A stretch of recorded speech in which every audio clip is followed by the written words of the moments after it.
could have had money for the wall, but the wall is not the issue. And the border, this very real stretch of land with people and families and businesses and churches on both sides of the line, is not the issue. The issue is what this country as a whole looks like and who gets to call it theirs, which is why the wall will never be built and always be needed, why the border will never actually be secure but always need to be secured. It's because America cannot be and will not be, one hopes, the kind of nation that those folks want, the president, his advisors, one bound fundamentally by ethnic and racial affiliation rather than a collective vision of a free society.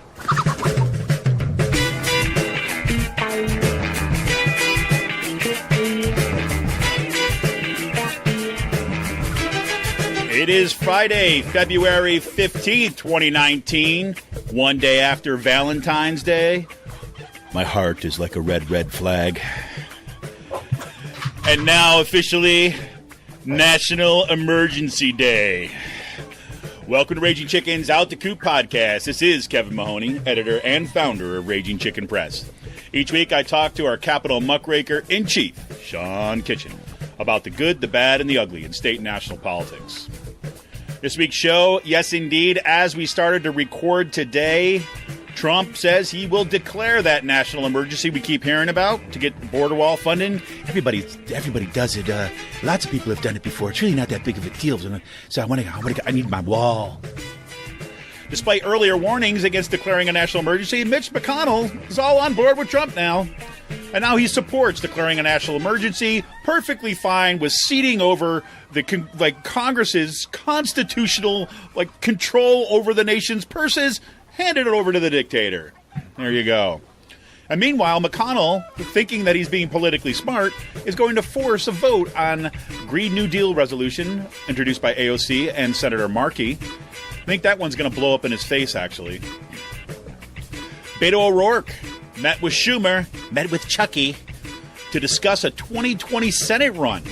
So we might be hearing from Beto pretty quickly. Does this mean that Beto is not going to be running for president? I think actually the Senate run is actually a smarter run, but Denver teachers went on strike. First time in over several decades. After 3 days, they come away with a win. As Sean always says, direct action gets the goods. Amazon got its foo-foos hurt by community protest and kills its H2Q plans for New York City. New York City collectively cheers and jumps and has a 3-day rave in celebration. Not really, but it's kind of. So guess what, Governor Wolf? You get your second chance. Bring it on Amazon. That'll help. New GOP. What's that? So thankfully not. Yeah. The new GOP proposal calls for employers to take student loan payments directly out of employees' paychecks. Let that sink in there for a second. Debtor nation. And an atmospheric river dumps record rain on California. It's like the equivalent of something like 35 Mississippi rivers hanging up in the sky. And there's really serious concerns about mudslides, especially after the summer of fire. Today's a little closer to home PA focus. Lieutenant Governor John Fetterman's marijuana legalization tour. Get the train going. Starts rolling through central Pennsylvania. Hundreds of supporters show up at the Dauphin and Cumberland Counties stops. Who would have thought? Well, Fetterman knew. House Democratic Labor and Industry Chair Pat Harkins is back on board with Governor Wolf's minimum wage plan after he was taken out in the shed for a little bit. Post-Gazette editor John Block went on an epically drunken rant in the Gazette News on Saturday. Caught on film. Thank you, cell phones. Block had his young daughter with him, and he demanded to get a photo in front of a poster that read, "Shame on the Blocks." Passy Chancellor Daniel Greenstein testifies at PA budget hearings. He seemed to give a shot across the bow to the faculty union, saying that unless the relationship changes, becomes more collaborative, read, does what I want, saving Passy is a fool's errand. And in that same vein, tomorrow, I'm heading out to Kutztown to join some of my brothers and sisters from Kutztown and a couple other Passy universities to go through some labor notes training. That's what gets the goods, right, Sean? And today's last call, Free Will's got a double can release. Sean can't shake the sinus blues. Star Trek Discovery update. And then Sean's going to tell us a little bit about, he's been watching Oliver Stone's Untold Histories. And those histories, there's something. I'll tell you. Especially right now after all the kind of little dust up around Abrams' nomination to be ambassador to Venezuela, bringing back the Central American Death Squad memories. And Raging Chicken Studios gets a little remodel. I feel like I can stretch out now. And do we have some new writers on the horizon? We'll give you a little insider's look about some things that we're thinking about moving towards here in the future. I want to remind everybody, tune in to The Rick Smith Show on Free Speech TV this and every Saturday at 7 p.m. You can stream the show live at freespeech.org. You can also tune in on the Dish Network, DirecTV, or through the Free Speech TV app on Roku. Make sure you download the daily Rick Smith Show podcast on iTunes, Podbean, or wherever you get your podcasts. And if we want a progressive future, we need progressive media. You can help support Pull No Punches, homegrown progressive media today. Not only can you tell your friends all about what's going on, not only can you share this podcast, not only can you kind of like tell everybody, did you hear what they were talking about? Did you read what she wrote? Right? Nope. You can actually become a member of Raging Chicken Press for as little as $5 a month. Simply go to patreon.com/rcpress and choose your membership level. If you're not ready to become a member, no problem. Just go to ragingchickenpress.org and click the big blue donate button in the sidebar. Best way to invest in keeping the media in the movement in the media, is to become a member. $5 a month, patreon.com/rcpress. Do it today, folks. Step up. So, Sean, man, happy Friday. Day after Valentine's Day, National Emergency Day now. Yeah. Yeah, he says. So you're still not feeling so good, huh? No, not too great. It's been a slow week. It's been a slow week. Yeah, no, it's been a slow week. I woke up with a sinus cold yesterday, and I think I still have it a little bit. My nose is stuffy, and yeah, enjoying all that good stuff. Enjoying all that good stuff, yes. Well, the weather's not exactly been helping you out, going from negative 10 to 60 degrees in over a 2-day period. And then back down into the 20s, and then it's up in the 50s again. Yeah, it's just so nice. Where I think I want to declare a national emergency and force through the Green New Deal. There you go. I'm all or for Medicare it. for all at it. It's like set some precedent here, right? Agenda item number 1 for 2020 after a Democratic Party sweep of all three branches of government. We just need someone to declare a national emergency. So we get a new president and we declare a national emergency on all the billionaires out there, and we round them up into a gulag, and we never hear from them again. We seize their wealth and redistribute to everyone. And we now live in an egalitarian society from here on out. There you go. Well, okay, and podcast. Yeah. That's all we need. I think it's a great platform to run on. But first we stack the courts. Yeah, and then first you stack the courts. Yeah, exactly. Exactly. Yeah. Well, that's exactly what some of the Republicans are deathly afraid of, right? That's what they're trying. Some of them tried to wave Trump off of this because of the precedent that it could set for future presidents. It has nothing to do with building this wall, right, and the racist rhetoric and all that. No. It's simply a political. The reasons are simply political because they're worried that what a Democratic president in the future could go, especially if it's a progressive one. So that's all they really care about is the precedent. Oh yeah, I mean, of course. I don't see Roberts supporting this in front of the Supreme Court. I don't see them. I mean, because of the undue precedent it can get. But I mean, for all we know, last year's election could have been the last national election we ever had. So it's right. Well, national emergency does bring about some extraordinary powers. So. Yeah.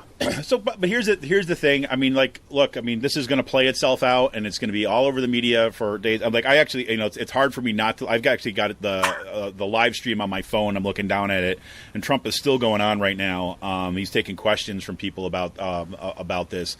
I can't hear the questions right now and stuff, but I mean, this is going to be dominate the news cycle now for several days, and maybe longer.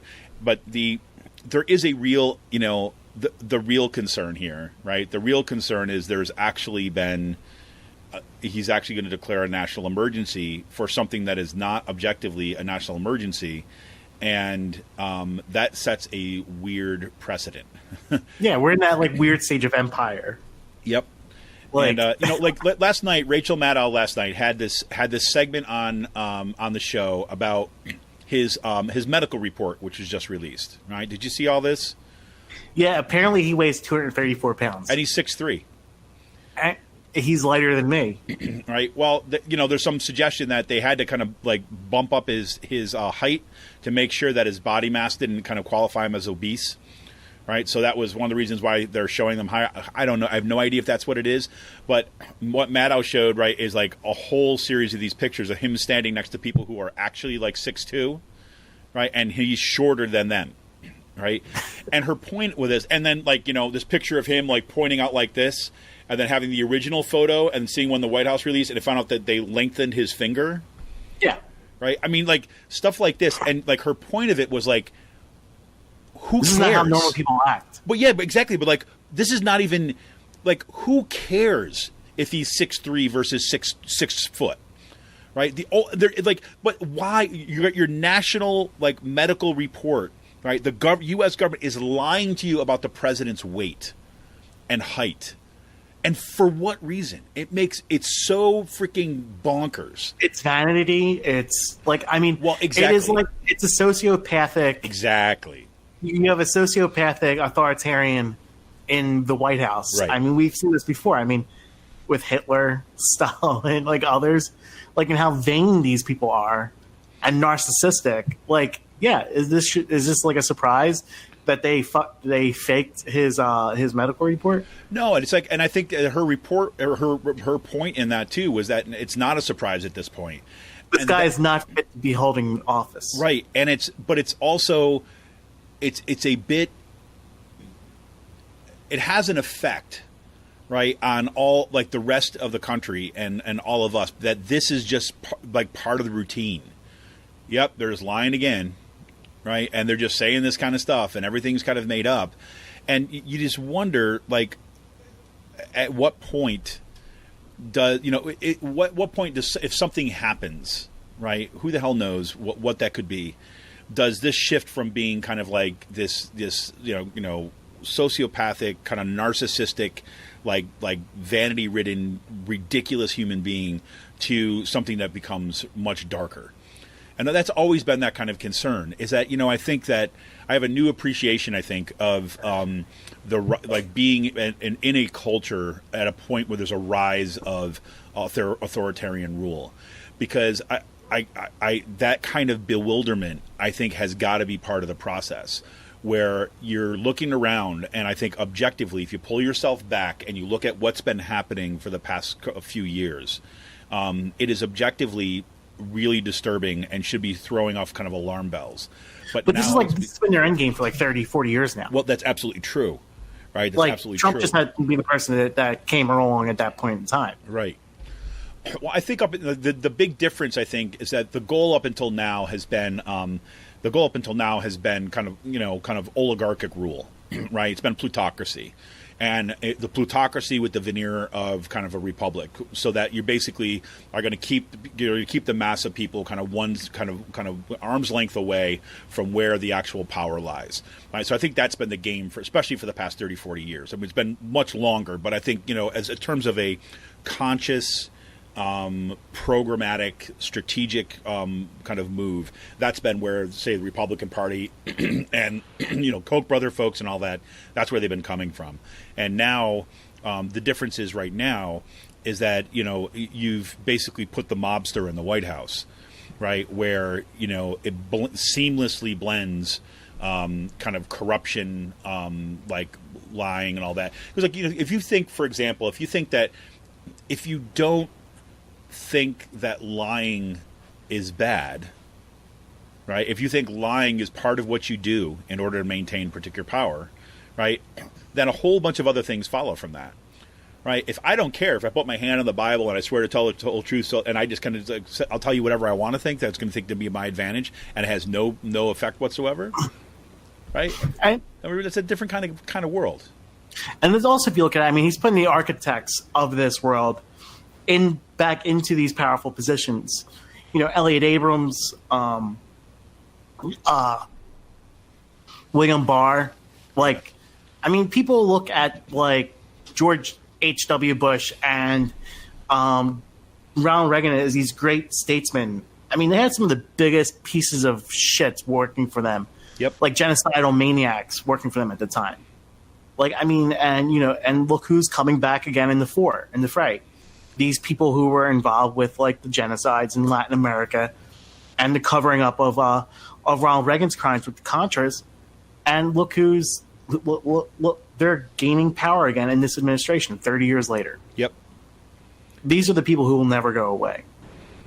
It's crazy. It's crazy. Yeah. It's crazy. So, I mean, so that's kind of where we're at. And, you know, so we'll see how how it all plays out.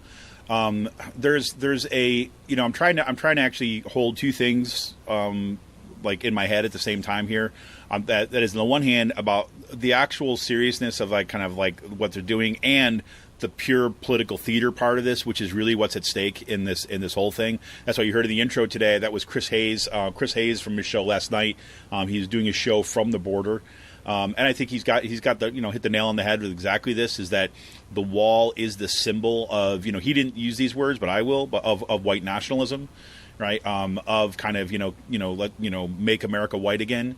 And it will always be the symbol that will always need defending, because it's not really about the wall. It's not really about kind of security. It's about preserving white nationalist identity of America for a few people. And I think that's what we're kind of, up against. So here we go. So happy National Emergency Day, everybody. So the one thing I've been dying to ask you about is, like, so you got McConnell. McConnell was first, like, I'll say, warning Trump. It was all in the news. McConnell says, that you should not do a national emergency, will not be good. And you start reporting that it was off the table. And now McConnell, as expected, right? I think we would expect now he's just going to, flip the switch. Oh, yeah, sure, I'm all behind it now. And he's going to let this go. So that's what's going on in the national emergency thing. But meanwhile, right, this has been all the headlines for past couple days, is that McConnell is now saying that he's going to go ahead and he's going to force a vote in the Senate on the Green New Deal resolution introduced by AOC and Senator Markey. So I'm just kind of curious your take on all this. I think it's a cynical effort, cynical ploy to get senators who think they might be vulnerable in 2020 to come out and vote against AOC's Green New Deal. So, and I think it's going to backfire. Yeah, well, that's exactly the thing, right? So, it's it's a cynical ploy that's been used over and over again in politics, just so you can get people on the record without having any substance of debate with it whatsoever. Right. So he's going to force. I don't. Go ahead. Sorry. I don't care if people vote. I don't know. They shouldn't vote no on it. But I mean, if people vote no on it, you have to realize this was going to go nowhere. And people who voted no are like, no, we're not taking part in your childish games. Right. But it's like, if they vote forward, if they vote in favor of the resolution, right? Well, if you vote against the resolution, right? Now you're on the record of being against the Green New Deal, right? It seems to me that also the Republicans. I mean, so the Republicans, Pennsylvania did this back with Wolf. They ran Wolf severance tax in the House with no strings attached to it outside of when it was supposed to be part of the budget deal, and every Democrat voted against it. So they use that as language saying, not even the Democrats support your own plan. This is just the same thing. We're they're not even debating on the merits of anything. I don't know. It's just disingenuous non-debate, and I could see if people vote against it for saying, I'm not participating in this bullshit. But why would? Okay, but it seems to me, right? But my understanding, right, is they're voting on the resolution. Yeah. Right.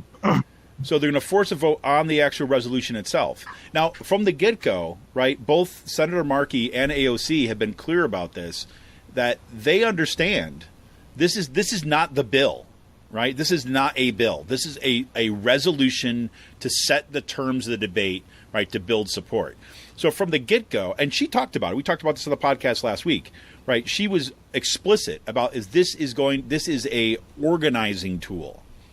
Right. This is about organizing towards something. Right. You know, we've talked about this on this program for how long, about saying you have to actually set the horizon, right, in a public way and go after that. And what I do agree that what McConnell is trying to do, I read that as he's trying to kind of discipline members of his own caucus. And he wants to get Democrats to get on board of that because he thinks campaigning against them on that is actually going to be a winner. I think it's going to be exactly the opposite. And AOC has said as much. She comes out and she's like, great, this is awesome. Have them vote on it. And let's get everybody on the record to do this, because AOC's thing is like, yeah, let's get them on the record, and we're either going to primary the freaking Democrats who vote against it, right, and then we're going to go directly after the Republicans as people who are standing in the way of addressing climate change. I mean, that seems to me to be like a really interesting political dynamic. Yeah, but you're not going to primary the Democrats who aren't going to vote for it, like, over this issue. You're not? Are you sure? I think it would be stupid, yeah. Why would it be stupid? I don't know. I mean... Why would you waste time and effort into primary Democrat in this year? Like, I went because we got 12 years to address climate change. Well, I know that, but I don't think this is a primariable. Like, I see a bunch of Democrats just voting no for the sake of we're not going to participate in this nonsense. And I like my expectations are going to be set low to where you're not going to get every Democrat to vote yes on this. I think it would be stupid for a Democrat to vote against it. I think it would be too, but I don't see, like, what is there's no stakes, right? What's the stakes for the Democrats on this one? Because they don't want to have this be a campaign issue running against in next year in 2020. And why wouldn't they want to? Because it's a losing issue. Because they're afraid the Republicans are going to use it as a mallet, right? Yes. And so you primary they're afraid the bastards. The Republicans are going to use it as a mallet, and therefore they're not going to vote for it. And they're just I just look. I like the move. I'm like if the Democrats are going to vote against it because they think it's a cynical ploy, like if Bob Casey votes against it, like, I think it's to their would own. you be surprised if like Casey votes against it? I mean, the stakes of it. If it was the bill, the full funding of the bill, or something like this, right? It's a primariable offense. This is a resolution. Yeah. You're telling me that you would prefer to be afraid of Republicans as opposed to kind of like bolstering up the power of your caucus? That's a problem. But that's how they operate. That's a problem. That's why all these Democrats in Pennsylvania vote for pro-choice, pro-life legislation. Exactly. Because they're afraid of Republicans using it back home against them, even though they're in 65-35 districts. Exact. But how many times have you talked about, out of your mouth too as well, saying they've got to freaking stand up, right, and campaign for something and stop being afraid? Yeah. Right? That these issues are winning issues. And I think that's AOC's point, right? AOC's point is like, this is not something to run from. But also you saw what, did you see Mark Kelly's, Gabby Gifford's husband's campaign announcement video this week? I did not. So he announced... He's running for president? No, he's running for Senate of Arizona against McSally, who... so he's like the first big-time Democrat to come out. He raised like $600,000 in a day. Holy crap. That could potentially mean that the state goes all blue in terms of the Senate? Yeah. Whoa. Yeah, so he specifically said, like, corporate money, like, basically said, like, the things he's against is corporate money. He named gerrymandering as a big issue. And he also named climate change, like, as an issue that, like, is causing droughts in Arizona and stuff that we have to start, like, addressing. Please tell me that Major Tom is going to be his theme song. How do you know about climate change? I've seen it from the freaking space station. But no, I mean, like, it's a tearjerker of a video. Oh man, I got to watch it. I totally missed it. I totally missed it. I mean, like, Gabby Giffords is in it, so it's like she's speaking. I mean, it's going to be. Yeah, no, it was a good video, and I think like he's probably going to be like a hands down Democratic pick, and which I don't mind if something like that, like them just say, okay, you're going to be our candidate here in Arizona to run against McSally. But yeah, you could have two Democrats from Arizona within the next couple of years. And he's already his first campaign video, he addressed gerrymandering and climate change and corporate campaign money. That's pretty significant. Yeah. Well, and I think that because of, Gabby Gifford getting shot and the work that they've done on the, on the gun issue, I think that underscores, again, why they see that money in politics is so much of a problem. Yeah.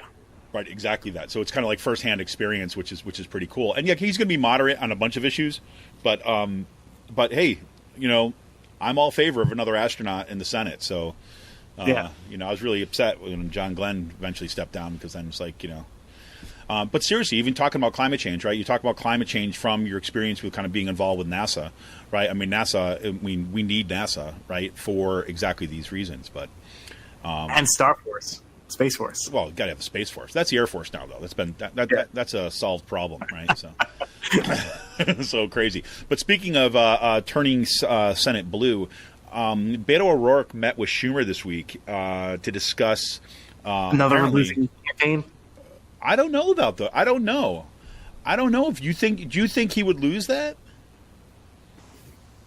He's not running against Ted Cruz, right? But that's my point. But it's also the type of thing like, hey, they get Beto to run specifically for down ballot races a second time around too. Well, look, Beto O'Rourke had an incredible turnout, right? And he keeps. I don't know. We'll see. Like, once Texas goes blue, that's it. Like, it's going to stay blue, I think, for years to come. But that's exactly my point here, though. I think this is part of that process. I think they need to keep on testing this.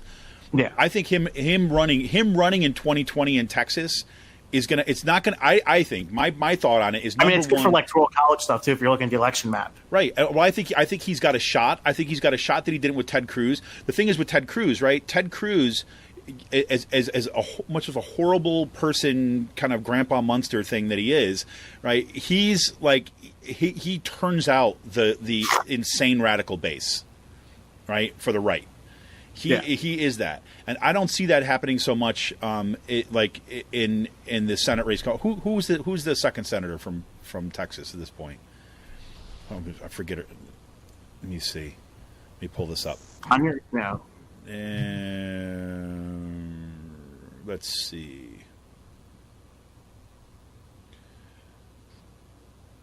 John Cornyn, right?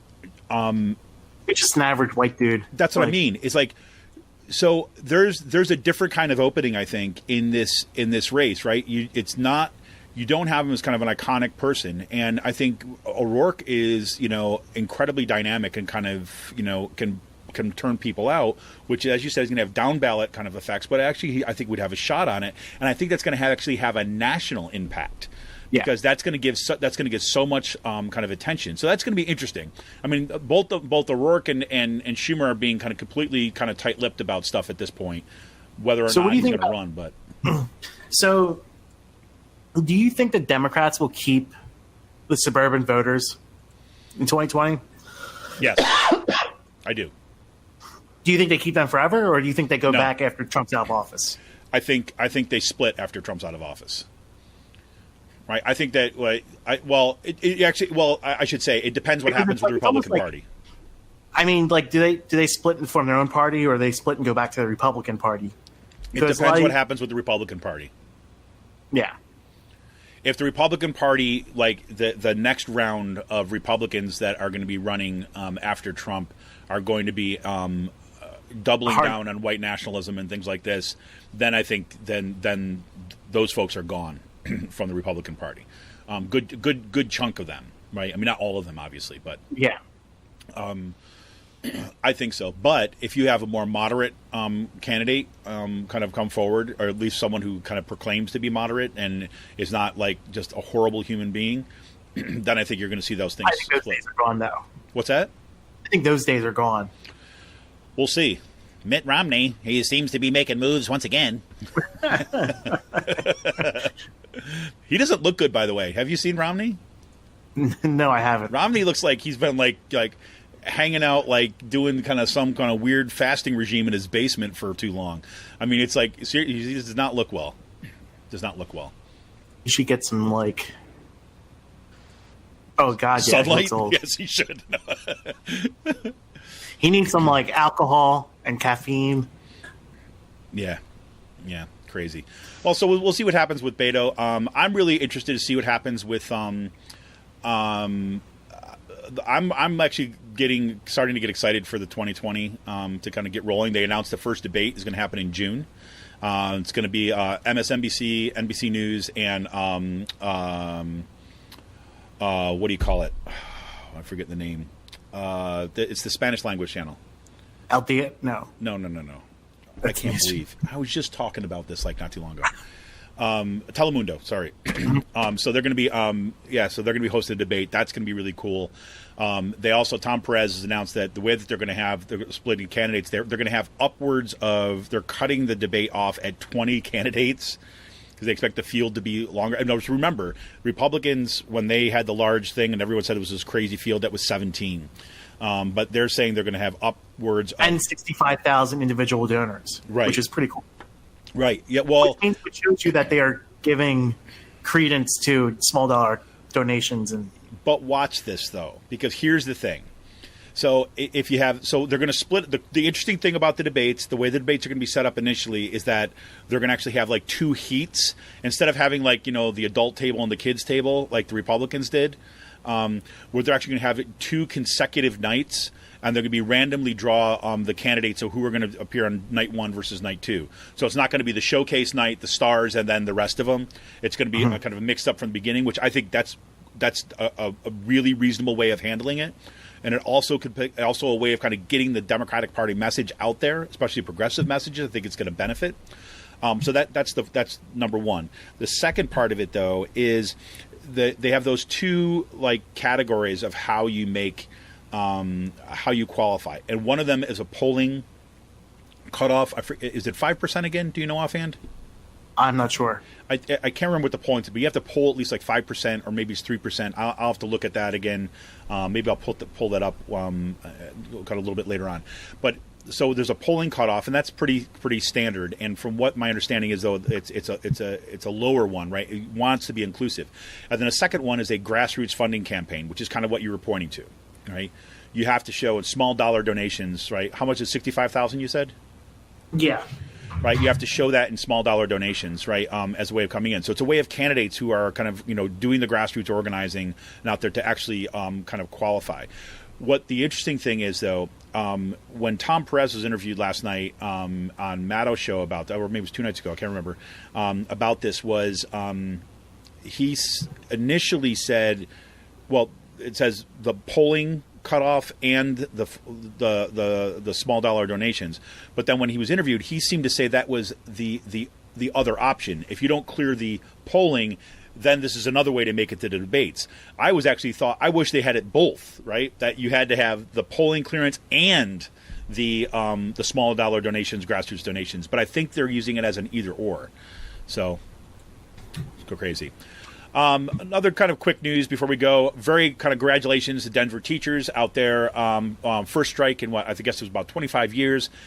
They went out. They threatened last year after the wave of strikes. They went out this year, and in 3 short days of strike, just like our ABSCUF folks, they come away with a huge win. Great funding, more support for students in schools and everything like this. It shows once again that the teachers going on strike are really kind of leading the way. Pay attention, everybody in Pennsylvania. Strikes win. Amazon pulls out of New York after hundreds and hundreds of people basically continue to show up and shout them down about their plans. Did you hear what the Amazon spokeswoman said about AOC? No, what'd she say? She was never Amazon. She was never Amazon? Yes. Quote, never Amazon, end quote. That is such a great, Wow. I got to write that down. T-shirts will be available soon with that slogan, everybody, just so you know. Hashtag never Amazon. I'm writing that down. Hashtag never Amazon. Well, I don't think they're going to be moving to Pennsylvania, which is great. Yeah. Wolf said he's still in talks with them. Just maybe. Whatever. It amazes me how, these fucking people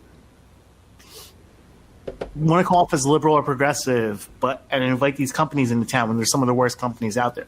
I mean, one of the reasons why Amazon left is because they didn't want to use labor union contractors. Exactly. And it's like you're never going to go into Philadelphia or Pittsburgh and bring in scab contractors to prop up your park. Like, you know what I mean? Exactly. That's what the issue was. That was it. Yeah. Like it was that, and well, the other part of it too as well is like, that. Do you think the building trades in Philadelphia would allow like Amazon to come in and build a park and use all non-union labor? No. I mean, come on, like.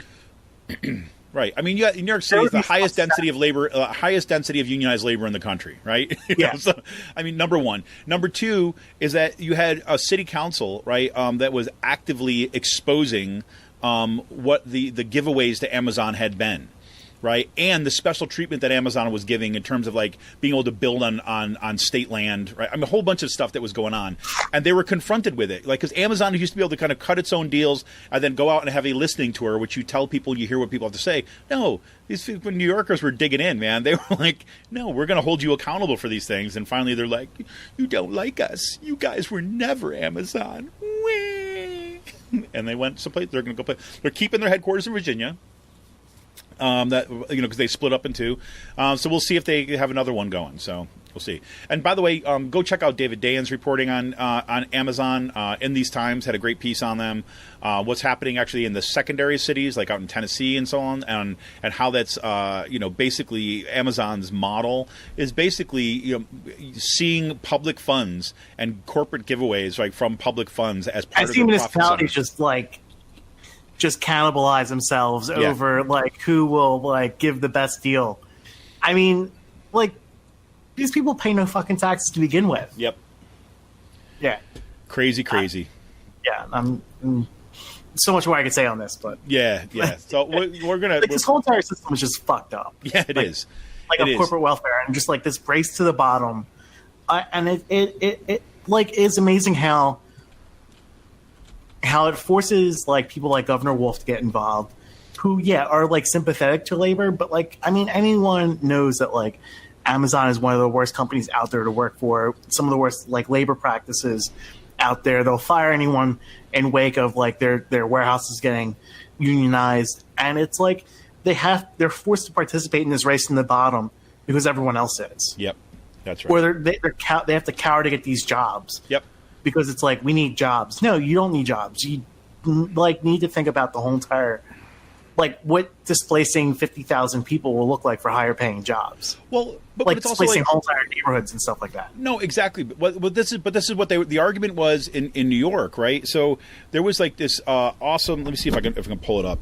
This is transportation census decision. I'm not going to be able to pull it up quickly.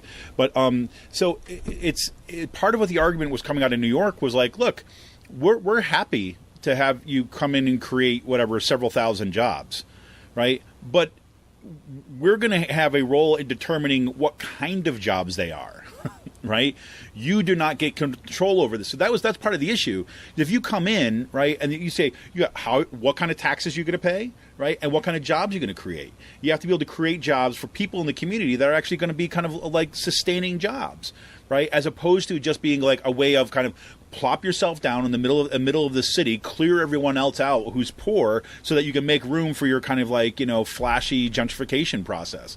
Your own bubble, right? I mean, like, why wouldn't it be like your number one, like the number one call for like, you want Amazon, you come here, sure, that's fine. That you're going to give whatever, like for the next 5 years, $1 million to the public school system for the next 5 years, every year. Right? I mean, it'd be like, little things like that. I mean, that could be, and this was kind of what their point was. Like, look, like we're not saying that we're anti-Amazon, right? And I know that's what they're saying. What some of them are saying. We're not anti-Amazon. We're anti this kind of approach to how things are going. So there you go.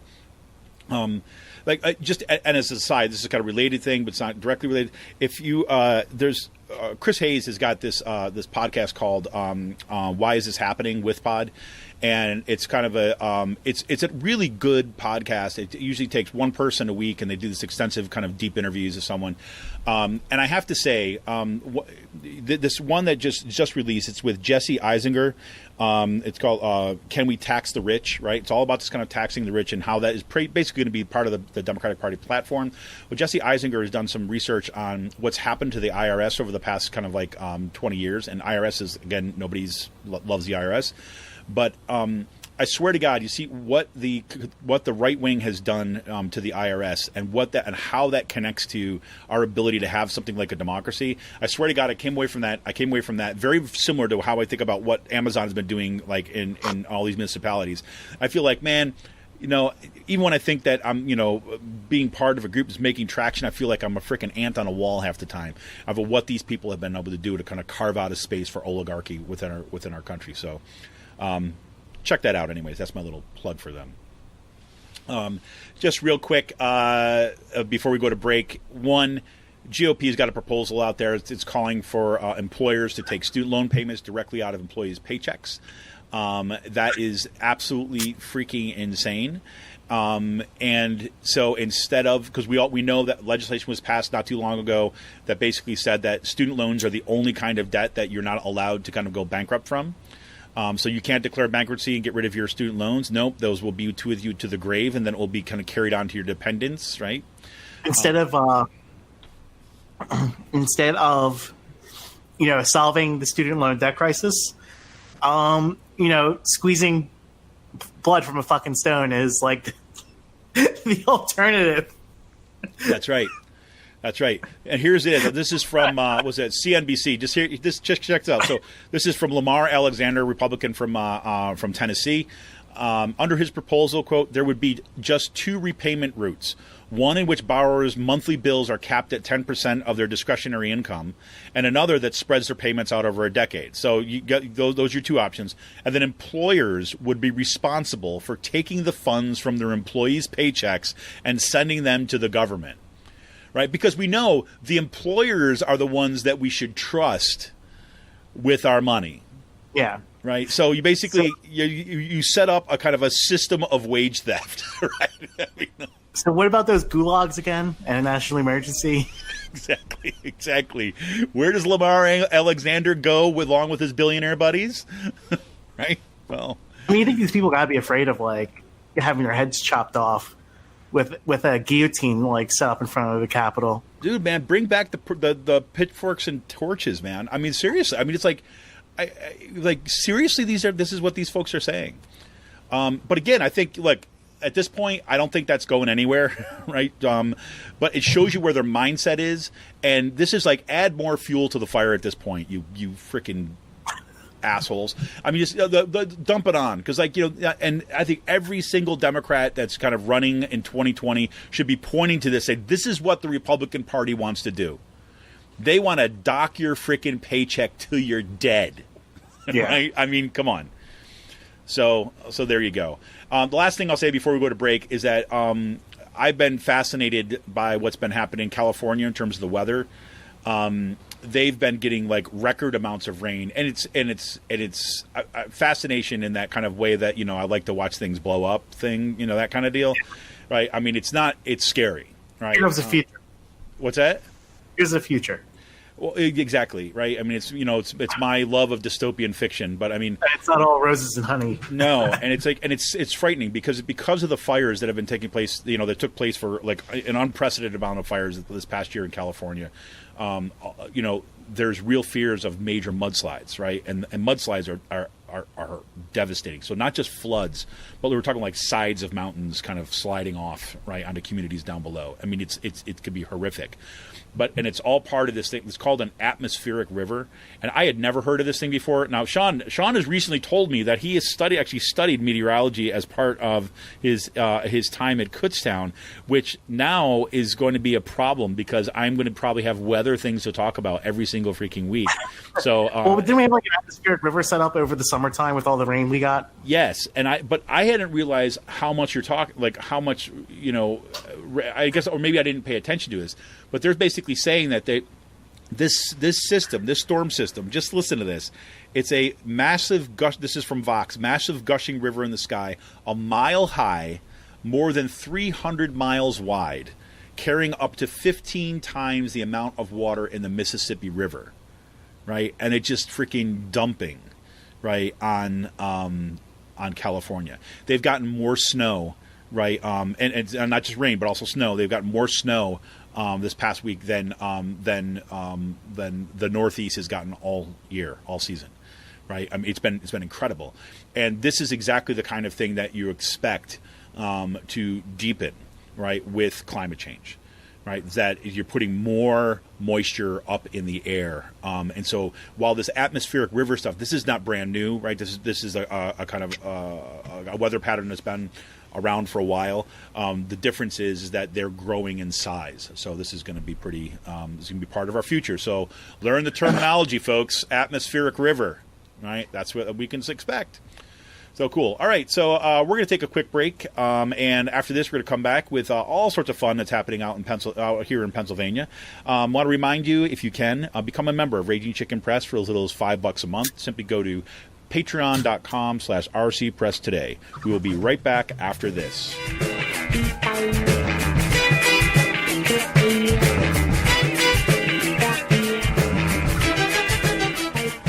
I'm Rick Smith, and this is Labor History in 2.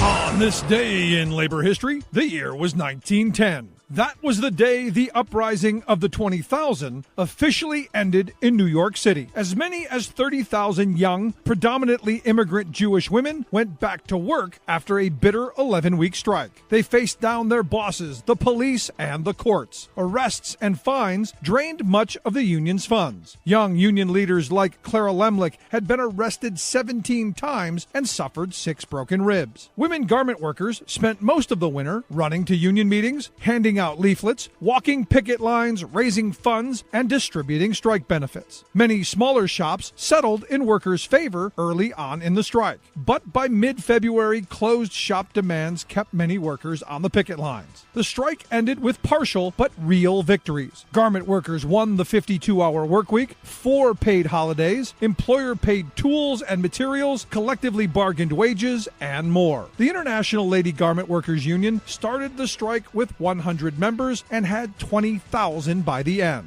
All but 14 of the city's 353 shops signed contracts. But many garment workers continued to face unsafe working conditions like locked doors and flimsy or non-functioning fire escapes. Safety-related demands would not be addressed until after the 60,000-strong cloakmakers strike the following summer. One of the largest factories and worst offenders was the Triangle Shirtwaist Factory. Workers there went back with no agreement. 147 would die a year later in a tragic fire. In the aftermath, basic fire safety principles were finally established and implemented in New York State workplaces. These formed the foundations for many modern-day fire safety practices, like exit signs and doors, better ventilation, and sprinkler systems, fire alarms, and drills.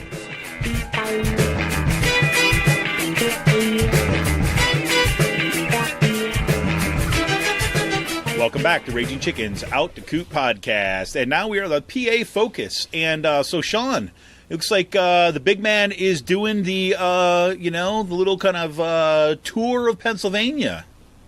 Yeah, through a hippie van. The hippie van. Yeah. Is it like the Scooby-Doo mystery machine? Is that what you're driving around in? What's that? The old VWs. Yeah. But Fetterman's having the marijuana tour throughout the state, and it's going well. The first 2 stops have been to capacity, or if not more, at each of these places. So, it's been interesting. From what I heard, a lot of conservative people showed up and they're like, "Yeah, we smoke pot." Yep. What are you going to do? And also, a lot of people who have trouble getting access to our medical marijuana system because of how expensive it is to get into it without even getting approved.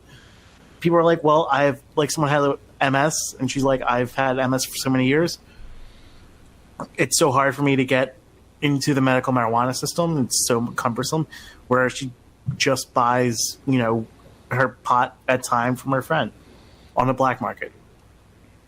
Yep. And this is the stuff that people are dealing with, and should be interesting to see what happens. Yeah, and then I think it's again, let's be clear, is that Fetterman, to his word, this is not a tour of college campuses. This is not a tour of urban centers, right? He is going around the state, right? And you're having, you start with Dauphin and Cumberland counties, right? You're not talking about kind of like the progressive kind of liberal hippy dippy areas of the state. So it's going to be interesting to see how many people come out, like once he's in the tier, and come out for it, because I guarantee you it's probably going to be the same thing across the state. I mean, 70% of the state wants to legalize marijuana at this point. And we're going to be legalizing it for all the wrong reasons, because, not that it just should be legalized, because in New York, and there's a race going on with New York and New Jersey. Right. And once they both do it, we're going to lose out on money for it. So. Yep, money makes the world go round. That's what, and here we go. But that's gonna be kind of interesting to see how it plays out. And the thing is it does not break down politically. Does not necessarily break down in the ways that a lot of other issues break down too as well. Because you actually have Republican supporters that kind of are for legalization too as well. Yeah, and next week they're going to be in Perry County and Duncannon, so that will be really interesting to see how that goes. Nice. Yeah, and what's nice about Fetterman out there, kind of leading the charge in this one too as well, is that he's out kind of these areas, and I think that there's going to be the real kind of like assholes in the crowd are going to have a little second thoughts about trying to shout him down. But he's also like not your typical politician. He has more in common with the people in the crowd, right, and the people in the legislature, right. So, right, exactly. It's all about knowing your audience. It is indeed. It is indeed. So what else we got going on? House Democratic Labor and Industry Chair Pat Harkins got an earful last Friday. So as we were talking about this, Keystone Progress released a petition going after him, demanding he supports $15 an hour minimum wage, and then Penn Capital Star picked up on it, and then probably within 3 hours of that getting published, got an email from people said to stand down on Pat Harkins and not to escalate the situation any further, and that the governor's office was in contact with them and told them to get in line. And he did. And he did. Which I'm pretty sure, what the fuck? Yeah, exactly. There's no appetite for that anymore. Yeah, we shouldn't be wasting our time on this. Yep. So Pat Harkin is no longer calling for kind of less of a minimum wage increase, right, or more modest one, a more conservative one. Nope. He's kind of he's found Jesus and found basically his way back home. And, I don't know if he voluntarily found Jesus. Well, I think Jesus found him. Yeah. Fair enough. More like Michael the Archangel, but if you want to go that way. Oh man. So there you go. So we got a minimum wage plan back on track. It's still, once again, we'll see where that goes. Budget hearings are ramping up, right? So that the stuff is going to all make its way through, and we're going to see what the actual proposals look like that are, before they get to governor's desk to sign. So, you got any sense of that? What the appetite is in terms of support of Wolf's budget at this point? I think there's a lot of appetite for getting his budget done, which... right across the board? A lot of his budget has the same proposals that Republicans put in there a couple years ago with moving money transfer funds around. So one of the things that's happening, not really talked about, last year the Supreme Court reinstated the cash assistance fund, which was gutted and taken out of the budget by Corbett. Right. So there's $100 million that they have to have in the budget. And so instead of having the cash assistance fund, Wolf is using money transfers from the cash assistance fund and funding other programs with it. And he's doing this with a lot of things in the budget. Yeah, he's using those same gimmicks, and they're the Republicans are yeah, good, he got on board. This is what he's using the smoke and mirrors budgets that he called smoke and mirrors budgets back in 2015 and 16 with the Republicans, and he's getting on board. Sort of doing the things we expect anyone to do right after you win an election by 20 points. Yeah, exactly. Right. So instead of kind of having a bold agenda to move forward, to actually kind of use a mandate, you're going to actually kind of be as cautious and deer mousy as possible. And there's a lot of people who are not happy with the budget, staffers and people in the different caucuses and stuff like that. Yeah, I was kind of like totally underwhelmed by it as I've dug in more. In particular, it's interesting about how some of the Democrats. What's that?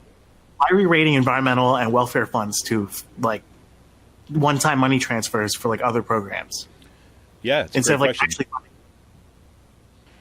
like, I mean, Steve wrote about it in the Capital Star with DEP, and that was getting asked about this week at the hearings. But I mean, like, yeah, I mean, like, why are we putting out like this wishy-washy budget? Got me. And the Republicans, there's no appetite for a minimum wage this year. It looks like. Yep. This session. Yep. I mean, I think a lot of you see some of the attempts to spin this budget as a really good budget and kind of moving forward and things like kind of initially I saw some of that. It's really hard to maintain that as a as a talking point that this is somehow this is like we don't want to work hard. Yeah. Well, and here's what I wonder is going to happen because you remember I think not banking on the Republicans fucking up the budget process months from now. Mm-hmm. And that doesn't seem like their conventional wisdom is, but I've talked to some people, within the caucuses who believe that the Republicans are just going to go ahead and have like a 4 or 5 month budget shutdown. So it's kind of hard to like get that to see where they're going. Yeah, and what's going to be interesting is that if you remember that one of the reasons why Pennsylvania had its credit rating downgraded was in part because of exactly these kind of like smoke and mirrors budgeting stuff that they've done in the past, and they were cited explicitly in the credit ratings reports. I don't know if it was Standard & Poor's or whatever it was, the S&P rating kind of downgraded the credit because of this and warned. It said like unless Pennsylvania actually stops doing this and actually has real budgets that it's actually and funds its expenses, then it's going to lose its credit rating more. So we're going to see what happens there, because if that's what goes on with the smoke and mirrors stuff, you can guarantee that is going to be kind of front and center in some of the Republican talking points about what Governor Wolf has done. So pay attention for that, folks. Yeah, crazy. So and then it seems that there's some issues with the Pennsylvania Post-Gazette. Yeah, some minor ones. Some minor ones. So walk us through this. This was quite a story. Yeah, I haven't really dug too much into it, but so last Saturday night, John Block went on a drunken rant with his daughter present, like 11 or 12-year-old daughter. We're talking about some really young minor. And well, say where is he? Like, paint us the picture. He's inside the newsroom Saturday at like 10 o'clock at night. And this is like mainly like when your like actual workers are in there, the night's editor and like cop and stuff like that, are in there like doing this. This is like the 11 to 7 shift. And there's a big poster on the bulletin board that said "Shame on the Blocks." And he went in there drunk and was demanding to have his picture taken by one of the photographers present. And to have that picture of him standing in front of the "Shame on the Block" sign ran on the front page of the news. And this is as he's in there drunk and as is forcing his daughter in this picture, and she's like crying. There's pictures of this that are surviving. And as this tirade is going on, people are recording this with their cell phones. So after like this like happened, word gets out to the other locals, the other alternatives in Pittsburgh, gets reported on, and it gets John Block's brother. So like John Block's like the senior editor there, right? Mm-hmm. His brother is the one who owns the managing company, the managing publishing firm. He releases a statement, says, people's statements are being misconstrued and blah, blah, blah. They really don't know what they're talking about. They're just overstating things because the contract fight that's going on. He's really not that dangerous. So this story comes out, and yesterday the Pittsburgh Writers Guild was like, we thought long and hard about this because there's a minor involved, and we didn't want it to come to this, but like we have no other, like we have to respond because of like the statement that like Block's brother put out saying nothing really bad happened. So they released 4 written eyewitness accounts of what happened, put it in a press release, and sent out to everyone. And like literally, like one of the women working there that night had to take his daughter down to a cafeteria to like calm her down and to like, what do I do with this kid? Yeah. Like her dad just went on like this. Like he went on such an epic rant, where like this is where people lose their children over because of like this type of stuff. Yeah, there's one of the web editor, Marianne Mazzara. She kind of like wrote about kind of what happened there, and this is from Splinter magazine. She kind of republished some of her comments. So just here's how this was written up by Post Gazette's web editor. She says, in his heightened, agitated state, Mr. Block continued to walk back and forth in front of the Guild bulletin board and continued with his belligerent behavior. He did not want to he did not and would not calm down. He repeatedly shouted out rude comments about various current and former managers, mocking them, saying some had gone to the dark side. The newsroom staff, which he called the working class, and his ex-wife. This is all in front of his 12-year-old. Right? And he bemoaned what he called a loss of millions of dollars on part of the company. And then he yelled at his daughter up in her face saying, "You're a block. Don't you forget it. You're a block. You're not one of them." Repeatedly as he firmly jabbed his finger into her shoulder. Right? So. Yeah, this guy went on like a rant for the ages. Can you imagine just like being in a newsroom and this happening? I mean, like the newspaper guild, like the person from the newspaper guild was called. It's like, you need to get down here. Like, we don't know if he's going to shoot people at this point. Like, I mean, that's where like they were. He went on a totally unhinged rant. It's like, do you know what it's like spending hundreds of millions of dollars into a newspaper? Do you know what it's like being me? Like, imagine telling that to like one of your fucking workers. Oh my God, it's just crazy. Well, and I guess. I mean, I wonder if it opened up like if would like if the opportunity presented itself, and you had like him on a drunken rant, and he gets up in your face. Do you take that shot? It's hard not to. I mean, you know what I'm saying? I mean, it's like I'm not saying I'm not happy about that, but I mean, do you take the shot if he like presents itself and just like, all right, we can end this now. Yep. I'm not. You're not one of us. Boom. Yeah, exactly. Well, apparently like, he was calling for like, yeah, exactly. You imagine this, right?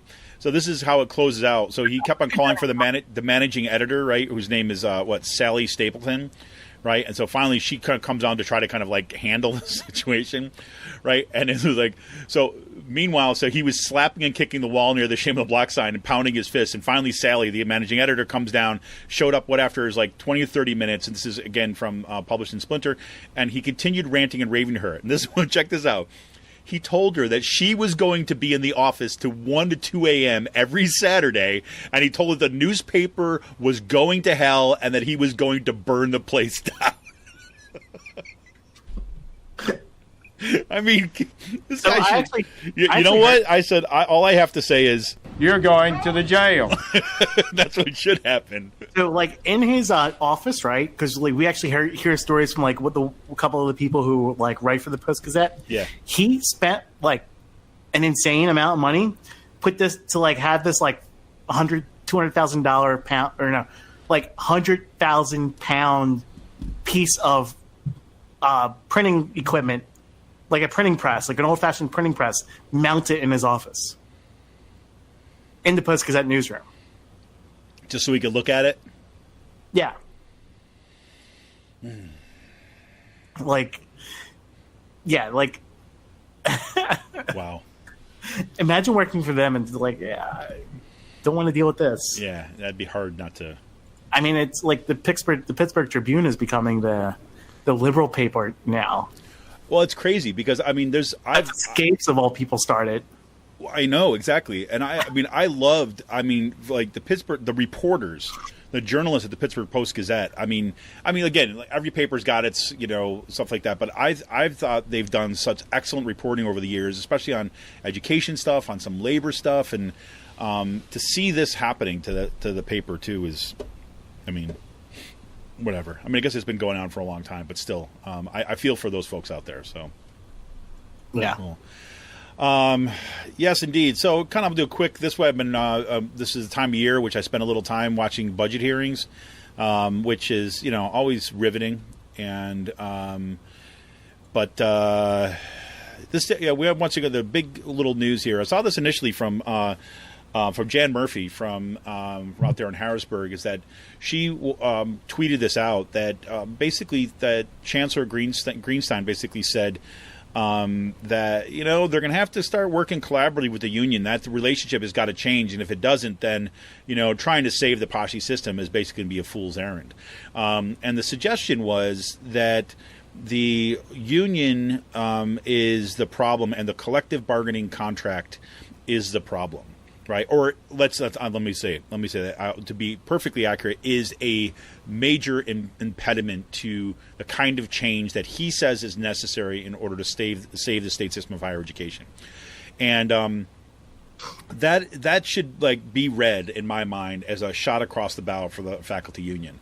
So it becomes really important to kind of put these moves in context. He says, right, Greenstein basically comes out and says, look, we're not talking about changes around the edges. He said, you can listen to the two as well. I've been toying around with the fact of pulling out some of this and doing some commentary and a separate release for the podcast, and I still might do that. But he basically says, look, he says, we're not doing stuff around the edges anymore. We're not kind of doing reform. We're doing fundamental transformation. He says at the end of this year, we're going to have our plan set, and next year is going to be a very difficult year, right?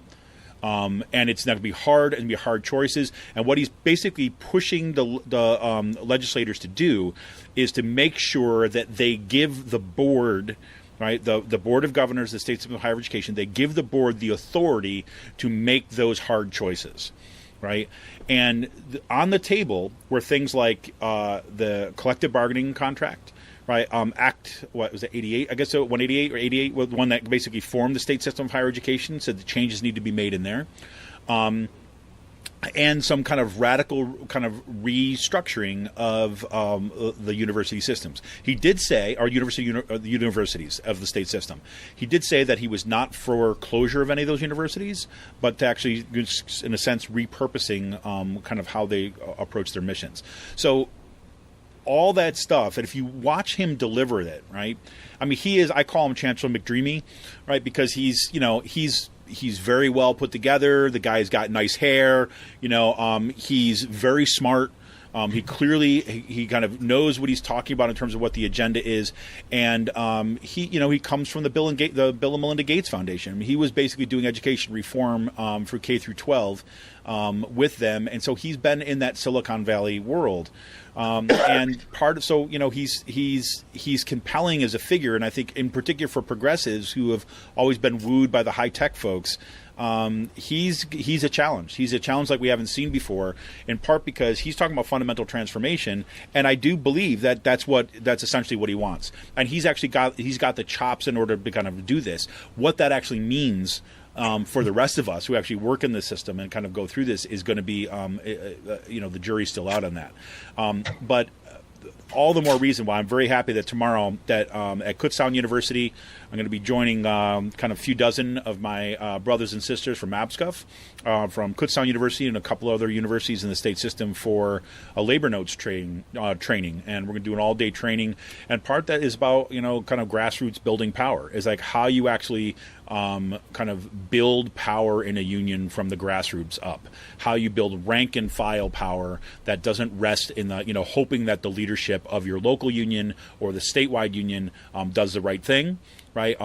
Not banking on kind of relationships that your union president has with insiders in Harrisburg and politicians and corporate executives and all that kind of stuff. I mean, anybody who's been in a union or any organization knows this dynamic. But instead of that, saying basically it's going to take rank and file organizing and building power from the ground up. It's, as Sean has always says, direct action is what gets the goods, and it means kind of building an organization that's capable of acting in that way. So that's kind of part of what we're we're doing on a kind of more localized basis to try to prepare for what we see as what we're concerned, at least, could be some really some very negative consequences for a whole lot of people. So we'll see. Anything else going on in Pennsylvania, Sean? I did not, but something we forgot to talk about. What? In the first? What did we forget? Lyndon LaRouche died. Oh, my God. I know. I burned a candle for him. Did you? No, I didn't. Yeah. It was made up. I had a special candle that was rolled up pamphlets that he hands out to me at every protest that I got. I dipped it in wax and set it on fire. Yeah, Lyndon LaRouche is dead, everybody.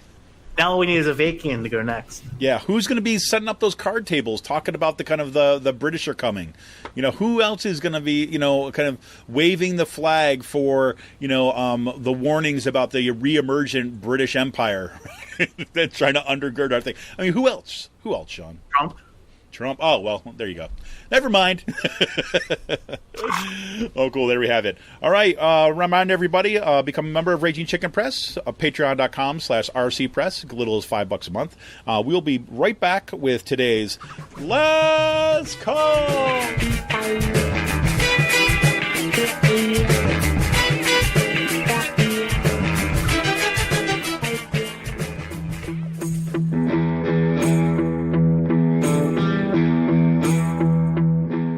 This is Kevin Mahoney, editor and founder of Raging Chicken Press. For the past 7 years, Raging Chicken Press has brought pull-no-punches, progressive reporting and commentary to the interwebs. Our long-form investigative pieces, stories that no-access journalist wants to touch, or rollicking weekly podcasts strive to advance progressive movements and perspectives rooted in the struggles happening across the country or down the street.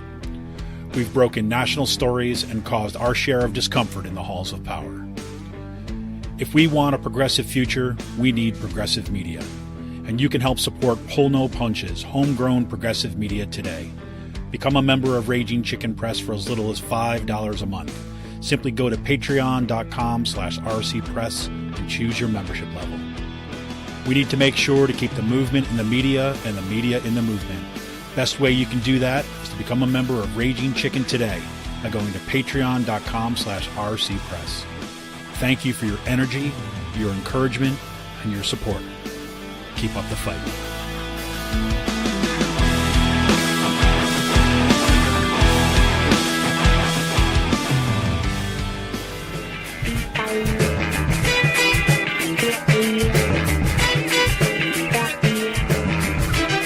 Welcome back to Raging Chicken's Out to Coop podcast. It's today's last call.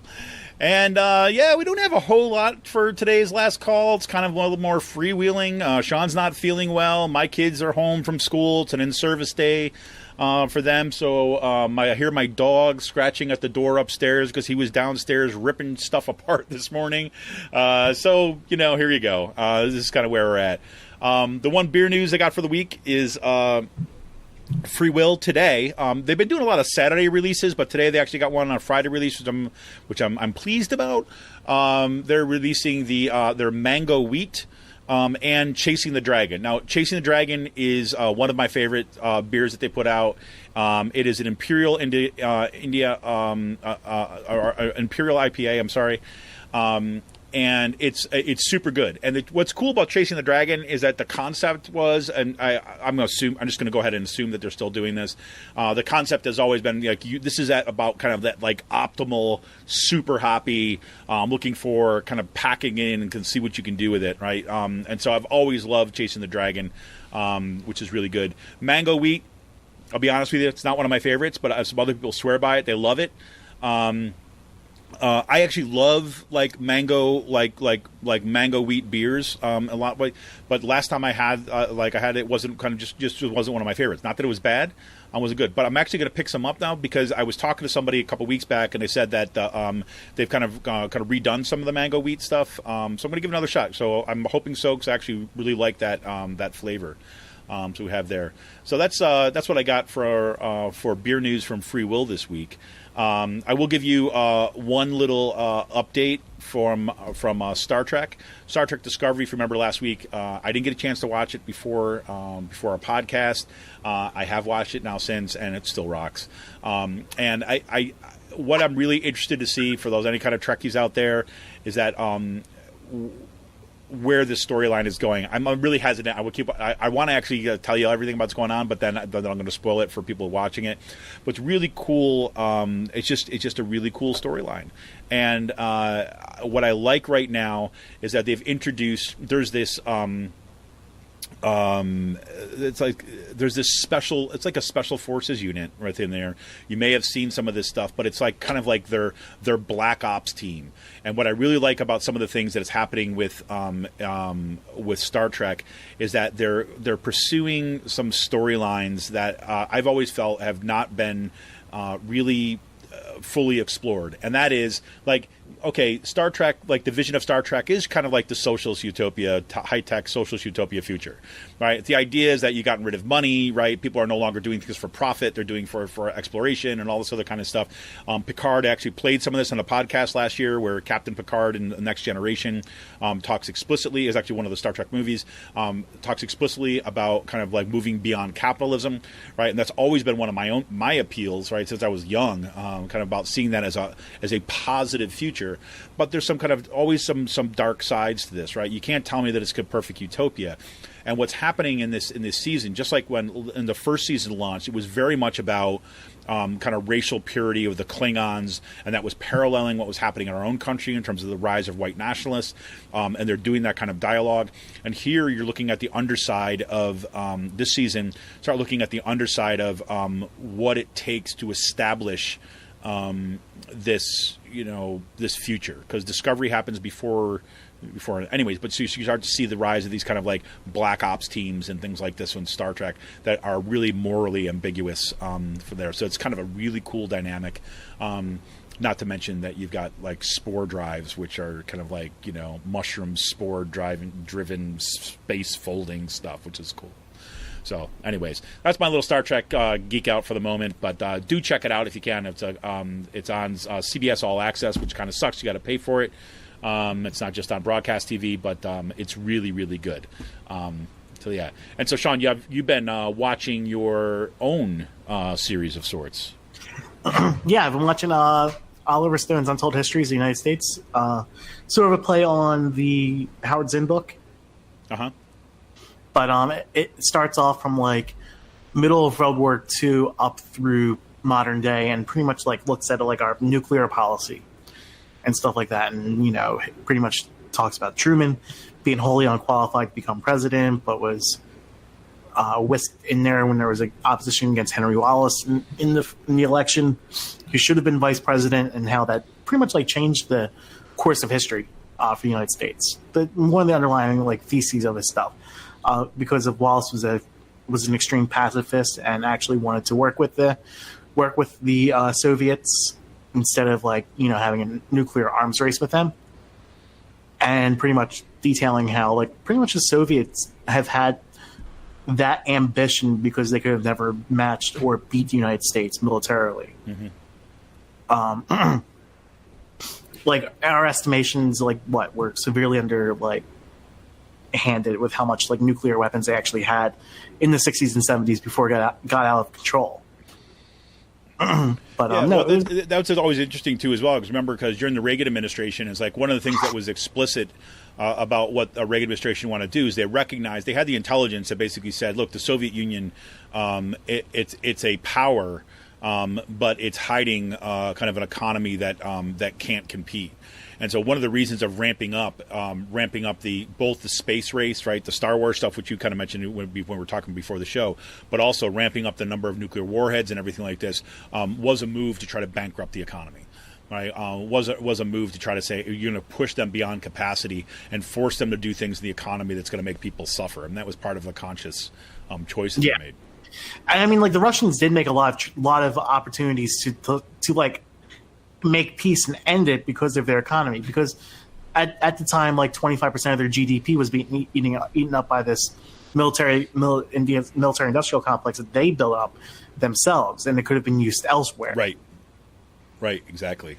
And and then it talks about like all of our shit that like Elliot Abrams and others did down in Guatemala and Central America and stuff like that. The Secret Wars, man, the Secret Wars. Yeah, crazy cool. We'll check that out. Cool news here.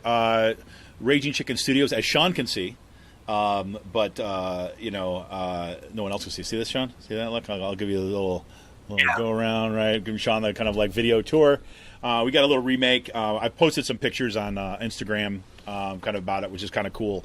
And by remodel of the thing, basically I'm moving furniture around in my basement, to be honest with you. So there was like no purchase of anything for it. It's just kind of like moving things around. So I had a little bit more room because I was like in this little tiny hole before. But what's kind of cool about this down the road, we'll see where this goes. I've got a lot of ideas. As I've mentioned before, and you're probably sick of hearing me complain about it, but I've been just like out of it for months. And some of that's starting to kind of like abate, and some of that sort of think again and stuff. And so we're trying to figure out, okay, how do we move forward? Because as I'm sure that people have noticed, is that there's not a whole lot that's been going up on Raging Chicken Press lately. We've had an article here, an article there, but it's been pretty empty for a while. We had Lou Ryan's latest piece is kind of up there. She does amazing work. And that part of it, that's on my shoulders, because I just have not been able to really do the kind of concentration. So I'm trying to kind of rethink about where we go and how we move forward. One of the things that's cool about this new redesign of the studio is that it opens up the possibility of actually having people here in the studio and actually do live interviews and stuff, which is kind of cool. And one of the things, I don't know if you remember this, was one time that Sean was home for, I think it was Christmas break or something, Sean, or summertime. Yeah, and you kind of came over and we tried to do kind of like a live stream and thing from kind of my house. And it was kind of like, it was just awkward to do because I didn't really have a place to do it. So we jerry-rigged something. But now we actually have a space. We can actually have a round table. We could sit down with mics and stuff and have a discussion, which is really cool. As you may know, I've interviewed her before, and she's been here before. Colleen Clements. She's was one of the co-founders of Inside 254 podcast, which they just kind of closed out their podcast earlier this year. She lives kind of not far from me too as well, so maybe we can have her in the studio to have some discussions at some point. Bring some other people from the area, maybe hopefully to talk about kind of local economy stuff and things like that. We'll see. We're going to play with this. But it's really good to have a space and actually be able to think about, okay, what we can actually do in this space.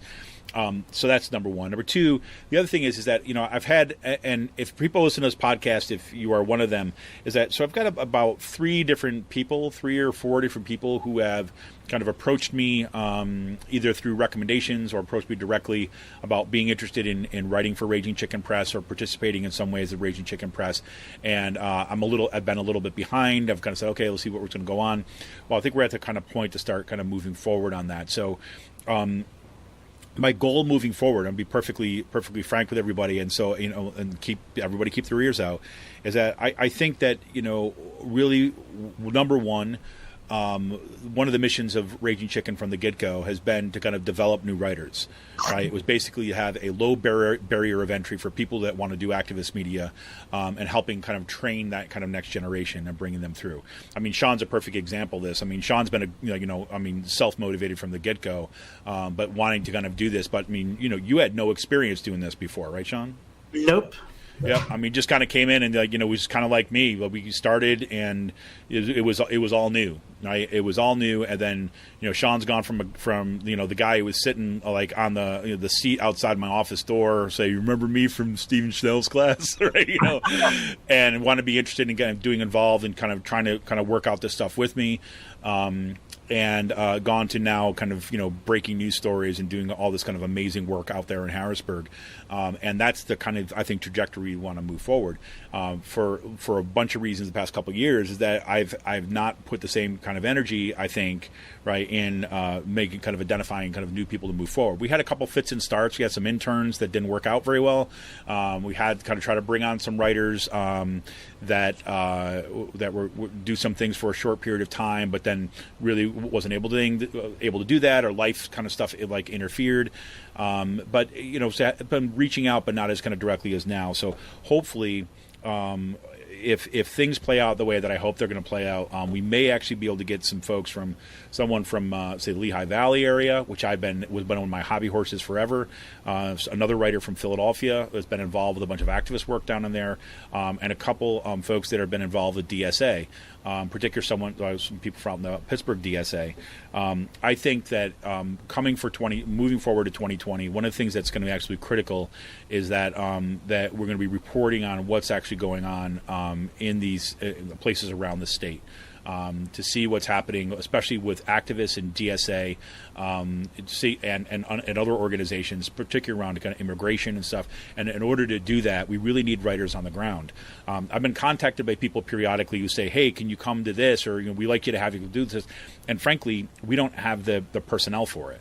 Right? I would love if I could able to just kind of pick up and go, but I don't. I mean, Sean and I both have put this together as kind of a labor of love of sorts, because we have to make our money elsewhere, right? We have other obligations, and we do this when we can. And so kind of moving, kind of trying to build that out is going to mean identifying new writers and kind of changing up the format a little bit. We've been getting a lot of really positive feedback on the podcast, which is great for me to hear, because for a while you don't know who's listening and what people are saying about it.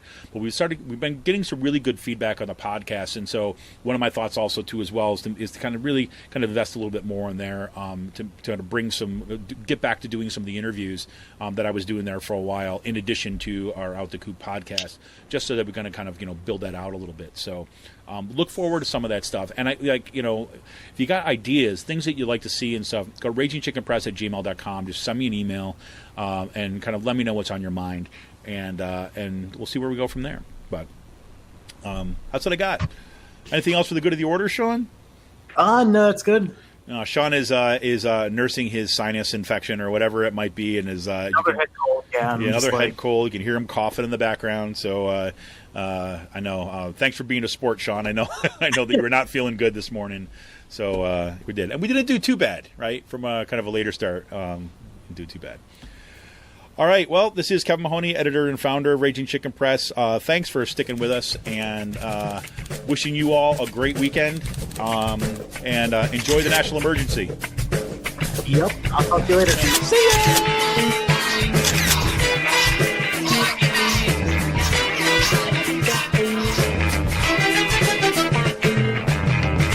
We could have had money for the wall, but the wall is not the issue.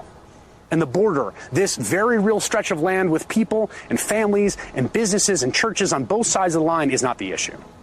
The issue is what this country as a whole looks like and who gets to call it theirs, which is why the wall will never be built and always be needed, why the border will never actually be secure but always need to be secured. It's because America cannot be and will not be, one hopes, the kind of nation that those folks want, the president, his advisors, one bound fundamentally by ethnic and racial affiliation rather than a collective vision of a free society.